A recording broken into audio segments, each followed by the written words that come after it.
Bisan pa man kung ipaubos sa Modified Enhanced Community Quarantine MECQ ang Lapu-Lapu City, mga magpabakuna midag sa gihapon ngadto sa mga vaccination site.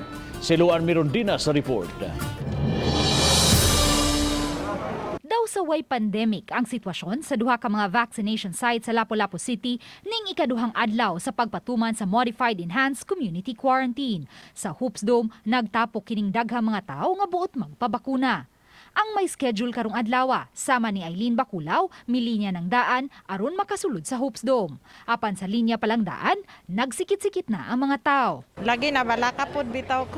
Kay karon man pod gud akong schedule niya.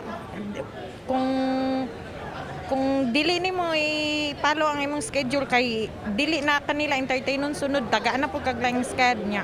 Madugay na. Ubay-ubay usab ang nag-walk-in sama ni Cedric Cabreras kinsa nagbagulbol kay matud niya gipasa-pasa lang siya sa mga staff sa vaccination center nga unta ang dakbayan midasig man sa publiko nga magpabakuna. I have no cell phone, I have no laptop, and regardless ito landline ako So, nawag yung ka-idea sila about na unsa pag-register online. Ang imong busa mayor, huwag kay bakuna until kay inihatag naman siya din Augusto Defend.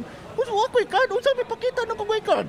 Gani sulod mismo sa Hoops Dome, daw sama sa adunay basketball game nga giatangan, tungod sa kadaghan sa mga tao.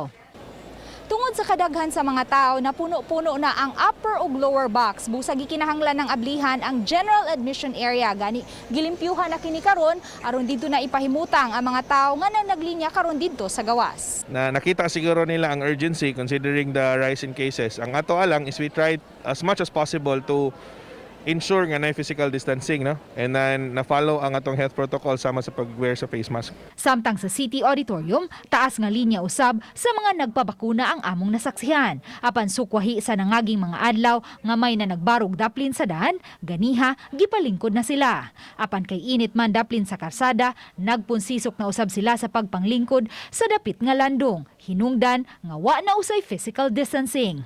Ug mga adlaw, subayo na sa mga health workers ang mga senior citizens matag barangay aron agnihon sila nga magpabakuna. Beginning tomorrow, mag-form og special composite team nga mao'y moadto sa kabarangayan.